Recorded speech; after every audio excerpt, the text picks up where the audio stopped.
Salut à tous, on se retrouve aujourd'hui pour parler avant tout de ça, mais surtout de ça. Allez, on voit ça tout de suite. Le DJI Mavic 4 Pro est attendu comme l'un des plus gros bangers de l'année.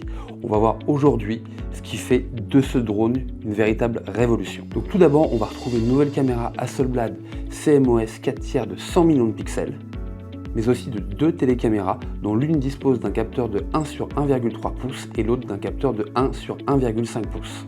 Vous disposerez de la détection omnidirectionnelle des obstacles afin de pouvoir éviter tout accident. Une transmission DJI O4 vous permettant d'avoir une transmission jusqu'à 15 km en lampe CE, une autonomie de 51 minutes et une nacelle orientable à 360 degrés, mais aussi d'une nouvelle radiocommande, la DJI RC Pro 2. On voit ça tout de suite. Donc sur la caméra principale, on va retrouver une focale de 28 mm, mais également un double ISO natif, 16 stops de plage dynamique, une ouverture ajustable entre f2 et f11, des photographies de 100 millions de pixels et une résolution maximum vidéo en 6K à 60 images par seconde en HDR. Au niveau du ralenti, on trouvera une vidéo en 4K à 120 images par seconde et en Full HD à 240 images par seconde. Sur la seconde télécaméra, on retrouvera une focale de 70 mm à faible distorsion, un double ISO natif, 14 stops de plage dynamique, une ouverture maximale à f2.8, des photographies jusqu'à 48 millions de pixels, une résolution vidéo en 6K à 60 images par seconde en HDR et des vidéos au ralenti en 4K à 120 images par seconde et en Full HD à 240 images par seconde et avec un zoom jusqu'à x3 sans perte de détail. Sur la seconde télécaméra, on va retrouver une focale de 168 mm à faible distorsion, un double ISO natif, 13 stops de plage dynamique, une ouverture maximale à f2.8, des photographies allant jusqu'à 50 millions de pixels et une résolution maximum en 6K à 60 images par seconde et des vidéos ralenties également en 4K à 120 images par seconde et en Full HD à 240 images par seconde. Donc quel est le point commun entre ces trois capteurs?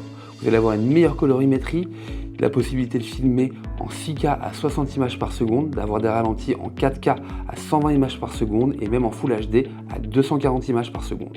Vous aurez également les modes D-Log, D-Log-M et HLG. La possibilité de réaliser des photos en panorama libre, mais également des codecs en 10 bits All-Intra en 4.4.2. Le gros plus de ce Mavic 4 Pro est que sa nacelle est orientable à 400 degrés pour pouvoir faire des vidéos vraiment qui sortent de l'ordinaire. Et je vous montre ça dès maintenant. Regardez.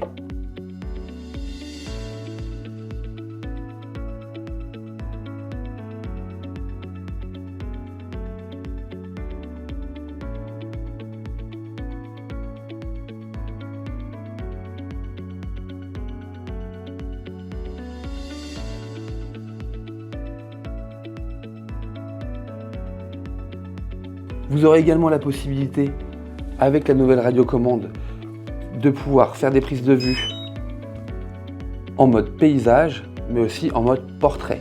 Et ça, c'est vraiment le gros plus de cette nouvelle radiocommande. Mais on y revient tout de suite après. Le gros plus de ce Mavic 4 Pro est vraiment, alors déjà, ses capteurs omnidirectionnels, et maintenant il est équipé, regardez, juste ici, d'un petit lidar qui vous permet d'éviter les obstacles, même lorsque vous filmez dans des endroits peu éclairés. Comme je vous le disais auparavant, ce DJI Mavic 4 Pro dispose d'une autonomie de 51 minutes. Vous pourrez également voler jusqu'à 25 mètres secondes, soit 90 km/h pour avoir des plans totalement immersifs et vraiment parfaits. De plus, ce drone est classé C2. Il vous faudra donc avoir une formation pour pouvoir le piloter. Concernant les fonctions intelligentes, il n'y a pas de grande nouveauté sur ce Mavic 4 Pro. Vous allez retrouver toutes les fonctions que vous aviez déjà sur le Mavic 3 ou sur le R3S. Hormis, bien sûr, comme je vous le disais, la nacelle qui va tourner à 360 degrés, vous permettant de réaliser des photos de panorama totalement libre et des vidéos à couper le souffle. Pour moi, le gros plus de ce drone est que maintenant, regardez, vous avez juste à déplier les bras, hop, et le drone s'allume de lui-même. Vous n'avez plus à appuyer sur les boutons à l'extérieur, et ça, c'est vraiment quelque chose de magique. Ensuite, on allume la radiocommande. Donc on attend un petit peu. Regardez, elle s'allume comme ça. Le fait de pouvoir passer d'un mode vertical à un mode horizontal, moi je trouve ça vraiment top. On n'est plus comme sur la RC2 où il fallait changer de mode. Là, vous avez juste à tourner l'écran et hop, ça passe directement en mode vertical, ce qui est vraiment idéal pour les réseaux sociaux. Donc là, on se retrouve sur l'écran. Là, vous pouvez passer, hop. Vous n'avez même pas besoin de tourner forcément l'écran. Vous appuyez juste ici. Et comme ça, votre écran est tourné et c'est idéal pour les réseaux sociaux. Alors ici, on va retrouver en mode photo eh bien, ce qu'on avait déjà auparavant. Donc la rafale, les photos par intervalle. Après, on va retrouver la vidéo, les master shots, les quick shots, l'hyperlapse et les panoramas. Donc au niveau des master shots, on va retrouver les plus connus. Donc, vous allez voir la dronie, vous allez avoir le circle, vous allez avoir la fusée, toutes ces choses-là.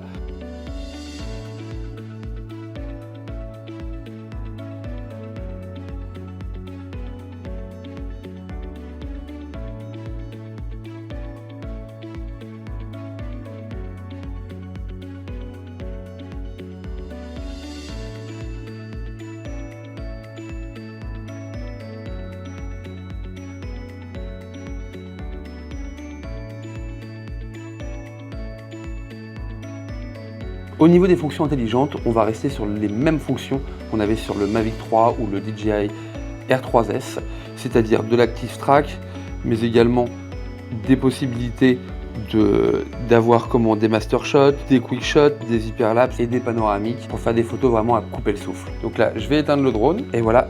Et maintenant, on va vraiment s'intéresser à cette radiocommande. Donc, la nouvelle DJI RC Pro 2. Cette radiocommande est vraiment une révolution au niveau des radiocommandes. Regardez, tout est orientable. Vous orientez l'écran comme ça. Vous pouvez la mettre un peu plus comme ça ou carrément comme ça. Donc c'est un écran de 7 pouces, c'est-à-dire que même en extérieur, où ça va être très ensoleillé, vous avez des lunettes de soleil, et bien vous allez très bien voir l'écran. Et ça, c'est vraiment quelque chose de super. Sa mise en route est très simple. Comme je vous le montrais, vous avez juste à relever l'écran et la radiocommande se met en route directement. Donc ça, c'est vraiment un gros plus de la part de DJI et c'est un gain de temps pour tous les pilotes de drone. Son autonomie va jusqu'à 4 heures. Vous disposerez de ports HDMI et de nouvelles antennes qui se trouvent juste ici à haut gain, vous permettant d'avoir une transmission nettement meilleure. Maintenant, on va repasser un petit peu sur le drone et parler un petit peu plus de ses caractéristiques. Donc sur ce Mavic 4 Pro, vous allez retrouver, comme je vous le disais, 3 caméras. C'est comme si vous étiez un photographe, que vous aviez un boîtier avec 3 objectifs de focale différentes. C'est vraiment ce qu'il faut se dire. Et c'est vraiment comme ça qu'il faut arriver à le vendre. Vous pourrez couvrir tout type de prise de vue, que ce soit du grand angle en allant jusqu'au zoom pour voir des choses vraiment toutes petites. Et ça, moi, je trouve que c'est vraiment top de la part de DJI d'avoir pensé à ça, puisque ça vous permet de faire tout type de plan, que ce soit en vidéo ou en photographie. Et donc avec 3 caméras, vous avez 3 fois plus de possibilités de faire des vidéos ultra créatives. Concernant les performances de vol de ce DJI Mavic 4 Pro, on va retrouver l'Active Track 360 qui a fait les grandes heures de ses grands frères, la détection des objets qui a été revue de la part de DJI, un RTH sans GPS, ça c'est la grosse nouveauté de ce Mavic 4 Pro, une autonomie de 51 minutes comme je viens de vous le dire, une transmission O4 et un stockage SSD de 64 Go ou de 512 Go en fonction de la version que vous aurez choisie. Concernant la nouvelle radiocommande, la DJI RC Pro 2, on va retrouver un nouveau design, la possibilité de faire tourner l'écran pour avoir une prise de vue, que ce soit en paysage ou en portrait, idéal pour les réseaux sociaux. Les joysticks vont se replier lorsque vous rabattez l'écran afin d'éviter d'avoir à les dévisser et à les revisser à chaque utilisation. Un écran de 7 pouces à haute luminosité et un micro intégré directement à la radiocommande. Écoutez, je vous remercie de m'avoir suivi et on se retrouve très vite pour de nouvelles vidéos. À bientôt.